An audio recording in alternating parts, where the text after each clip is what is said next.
What's up, everyone? I'm B, the installer. And I'm Jen, his wife. And we're here to unbox the QN900B from Samsung. The first 8K TV in the house, 2022.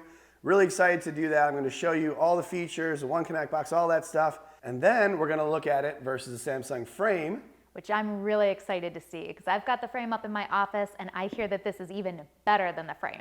So yeah, show you the One Connect box, show you its bezel and the speakers on the back and all that. So if all that sounds good, make sure to smash the like button and subscribe to the channel and set the notification bell to all so you're notified when I upload a new video. And question for the day, would you guys buy an 8K TV yet? Is it time? And if so, which TV would it be? One of these Samsungs or a Sony or another brand?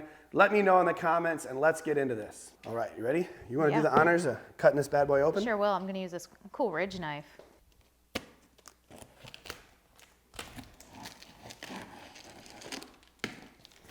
Awesome. Ooh. Looks like we've got a one wire, the power cord and the remote and all that kind of good stuff. We've got our quick setup guide, which we use. Oh, wheels? I don't really know what those are, I'll be honest. We've got hubcaps. Hubcaps. It's got rims sitting on twos. I think these are to get it off the wall if needed, but I honestly don't really know. We'll find out. I think this is a part of a cover for the stand, probably. Ooh. There you go. And then let's see, part of the mount. Nice. This is the One Connect box, but it looks a lot different than what I'm used to. So I want to take a look at it now. I'm gonna take a peek. Kind of looks like a laptop. It does. I kind of like that from a low profile perspective. Yeah, it's pretty sleek for a One Connect box. Not very sleek for a laptop, if it was. But it's got 4 HDMI ports, all the goodies. We'll get a better look at it once we fire it up, but definitely different than the 4K TVs and the Samsung frame, that's for sure. Okay, that's about all there is at the top. Let's go ahead and take the top off. Okay, ready? I'm gonna lift it up. Let's be careful. Don't want this thing to tip. So we're gonna actually put the box down here and put a moving blanket on it and then lay the TV on this so that we can put the stand on, which is the way that they tell you to do it on a table or on something flat, and then gives you access to the bottom of the TV so that you can get that stand on because it goes down past the front of the TV because the TV face will be down. So we're gonna do that quick. Let's go ahead and Lay out our picnic blanket. Yeah, good deal. This side has a styrofoam in it, this side doesn't, so we're gonna put the majority of the weight on the back of it.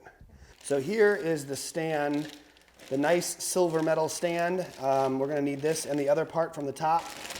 So wanna get this out. Looks fairly basic from this side, but once you put it behind the TV, I think it's gonna look quite nice. Then we have another piece of the stand on the other side and then the third piece from the top. So 3-piece stand. We better get into it because it seems like it's gonna take us a minute. Okay, get our hands in there and lift it up. Ready? One, two, three. All right. Ooh, that's pretty light, huh? Yeah. Awesome. Definitely not the worst I've seen. First, we got to put this piece on and then put the 4 screws here before adding the second and then third piece of the stand. And one thing that we found out that was pretty cool is we can put the One Connect box on the back of the stand. So we'll show you that in a minute. All right, so now we got that on. So the piece that can hold the One Connect box fits over the top of the piece on the other one. And then we screw these 4 in right there. And so now we put the metal piece in here, which is the final piece, de resistance. All right, cool. So now we have the stand together.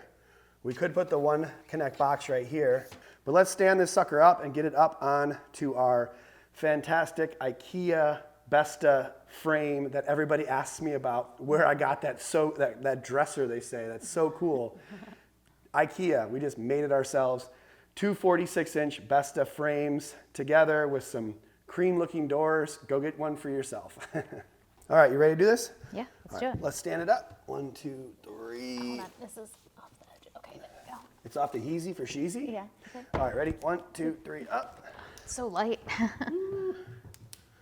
All right. Nice. Beautiful. All right, we got it up. What are your first impressions, Jen? What do you think about this TV? Well, it's light. That's one thing I really like. Very thin TV. We don't have a big piece of plastic to pull off because Samsung was so kind to send this TV to us. So if that's the worst that we have to deal with is not being able to take that satisfying plastic off, we're very grateful. Thank you, Samsung. But I'll let Jen take this piece of plastic off, and then I'm going to get to connecting the sucker. All right, cool. All right, so I'm going to get this TV set up, connect the One Connect box, fire it up, and I'll bring Jen back to see what she thinks of the TV. So we'll be right back. Bye. Sounds good. Bye. So behind the QN900B, you can see that this is quite different than all the other Samsungs, at least in the US. We have some speakers on each side that look pretty cool.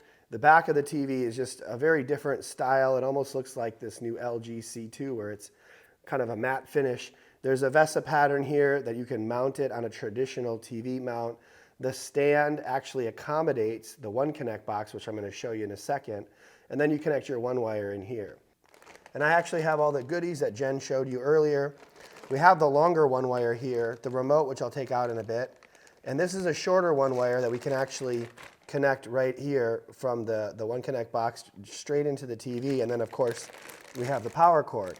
So I'm going to show you now this One Connect box. It is way different than the Samsung frame. I kind of wish the frame would use this One Connect box, but it may have looked similar to the last year's 8K because I don't really remember what that looks like. I don't do them often enough, but 4 HDMI 2.1s, you can game on any of these ports with the little gaming icon. The eARC one though, number 3, is where you should put your sound bar or sound system connect there so that sound can travel out of this box into your sound system and get the high quality sound. Connect your one wire there, USB, connect your ATSC 3.0 tuner here, and you have your landline and your optical if you still use those. And then what is really neat about this is that you can just set it right here. So there's this little ledge. The power cord goes there, but this little ledge fits right into this spot on the stand. It doesn't really snap in or anything, but if you have it in there correctly, it just sits. And so it's not going to go anywhere unless you really, shake the TV a lot. And then once you have your wires in there, you can put this cover over it without the dog hair. So then you can have your power cord come around here and all the HDMIs go down together and you have pretty good wire management.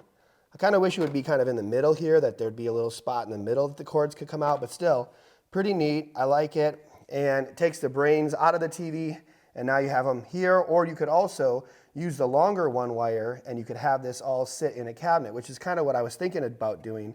But because this is so unique and ideal, I just thought I'd do this instead. So here we can connect the one wire, and then we have the side that goes to the TV, and look at that. Boom. That is very nice. So I kind of like this. It's just a lot easier than having to run it down the wall or to run it into a cabinet. So if you're just going to have the TV on a stand like this, most people don't move their TVs as much as I do. So that'll be good. And for the power cord, I guess I should have done that first, but now I'll just sneak the power cord in here. All right, and then run it along that channel, set it back on, and we're back in business here. So basically you have one wire going in there, you got the power cord coming out, other HDMIs if needed, and we should go grab the remote and fire this bad boy up. All right, and right before we fire this TV up, here is the Samsung solar cell remote. Pretty awesome remote. Obviously got the little solar panel in the back, the USB on the bottom to charge it up. And it's a very straightforward remote, probably my favorite of all the TV manufacturers. Power button on the top, settings, microphone, multi-view, up, down, left, right, enter, all in the middle. Then you have your home button, your back, and the play pause button all nicely aligned above, the volume up and down and the channel up and down, with a few of the favorite buttons below for different streaming apps that you may use. So let's go ahead and fire this sucker up.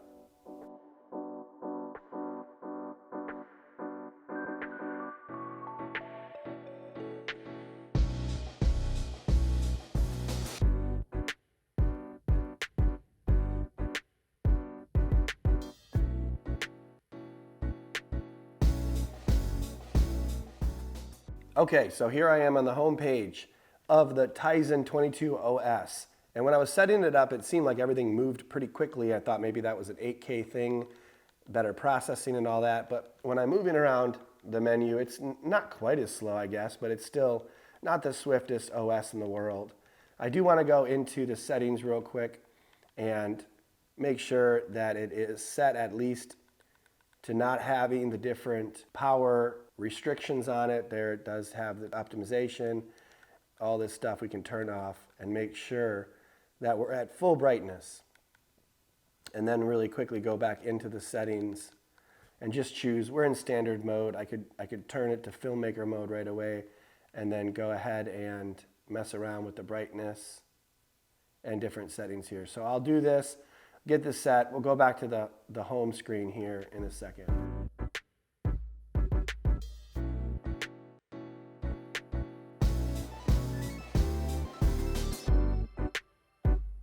All right, so I set this to filmmaker mode, mess with the settings.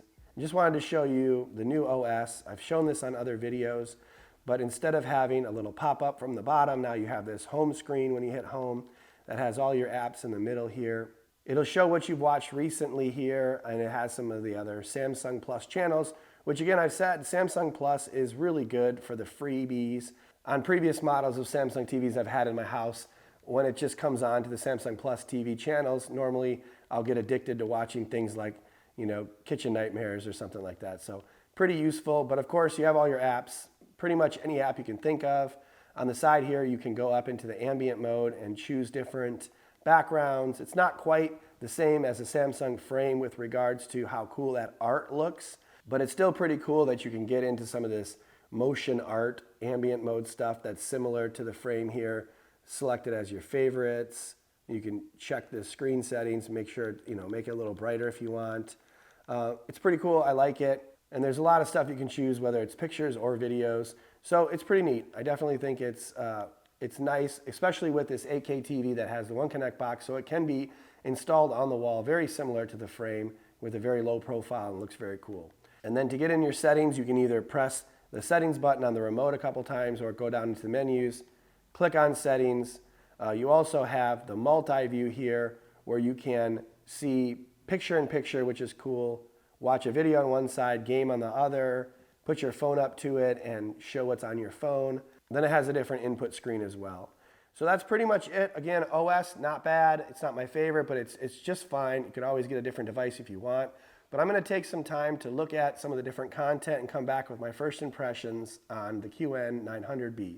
All right, so I've had a couple days to look at this TV and kind of gauge my first impressions about the brightness, about the quality, and I've had a couple issues with the TV, so I kind of want to explain that out first because I don't think this TV is performing at its best yet. I had the QN90B and it worked really well. It looked really great when I had it, but then a couple firmware updates had kind of crippled the dimming algorithm and made it worse, and people had been complaining about that and trying to see if the newer firmware updates would help. So first off, this TV looks like the 1204 firmware update has hurt this TV as well, even though some people had thought that the 8K wasn't going to be affected. So based on my hunch that this QN900B wasn't performing at its peak, I went into this dimming test that the Villaman made, which I appreciate, and was messing around to see if there was a major difference in the dimming algorithm when I have it on high, low, or standard. And what we found out is that it actually looks best on standard. When we have it on low, it seems like it's not very aggressive, which it shouldn't be, but there is very little blooming. When we have it on standard, it's brighter, but there's still very little blooming. When we put it on high, it's brightest, but there's a ton of blooming. So I'm not really sure what's going on with this TV, but just straight on, you can almost see some blooming, where last year, the QN900A, in my opinion, outperformed the 4K model, where I didn't love the QN90A 4K, but we thought that the 8K looked great. This year, the 4K looks amazing, and for some reason now this 8K looks like it's not doing so well. And I noticed this in regular content before we brought it into this dimming test. So it's just something that I'm concerned about because I know they'll figure it out, but for this model that I have here, there is some significant blooming that I would not expect from the second generation mini LED of the 8K model. That is a $5,000 TV. So I look forward to those updates improving, and I just wanted to say that this is a first impression, and I expect that when I make my review that I should have an updated firmware that won't have these issues, and I'll let you know about that. But there are a couple other things that I wanted to talk about as well. One issue that I had, but now it's rectified, was that when I'd go into Netflix or YouTube TV, I could not get anything to play. You would go into the app, it would load, but then when I pressed play, it wouldn't work. We had to master reset the TV, and now it's good to go. We're able to get in and press play, and things now play on the native software, so that's good. And as you can see, a lot of the content still looks just fine. This is in standard mode, nice and bright, looks good. I know this is a great TV. It's just that dimming issue is a bit of a concern, knowing that that 1204 firmware update affected some of the other QLEDs. But when we get into 4K HDR and even 8K HDR, as you can see here, it looks amazing, extremely detailed, extremely bright and vibrant, as you'd expect from a Neo QLED, let alone an 8K Neo QLED. So it's not just that this TV has a ton of potential, it's that it's a very good TV. It's the second generation that looks this good.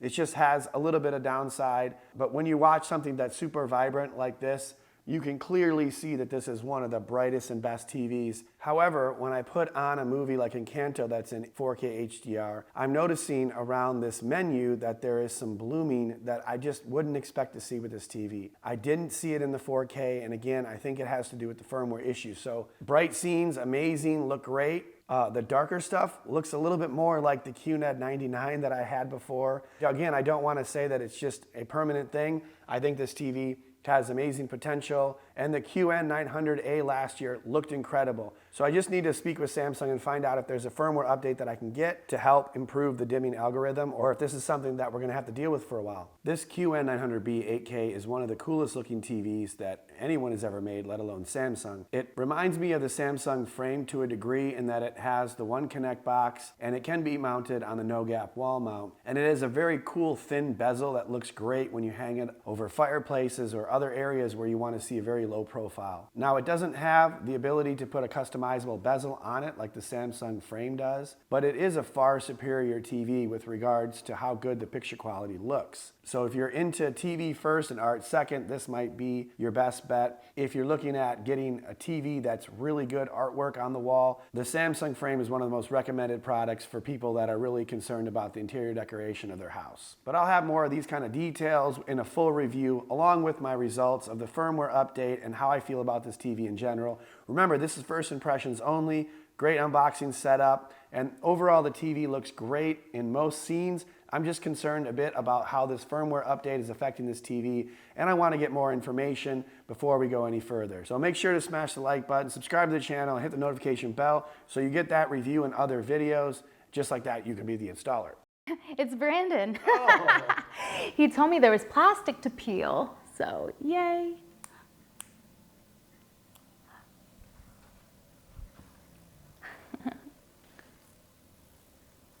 Ooh, hitting the edge. This is even more fun than the screen. This is so satisfying.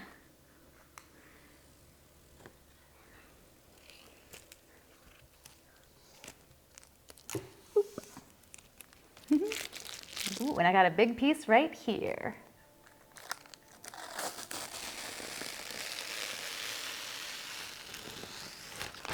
So satisfying. And my work here is done.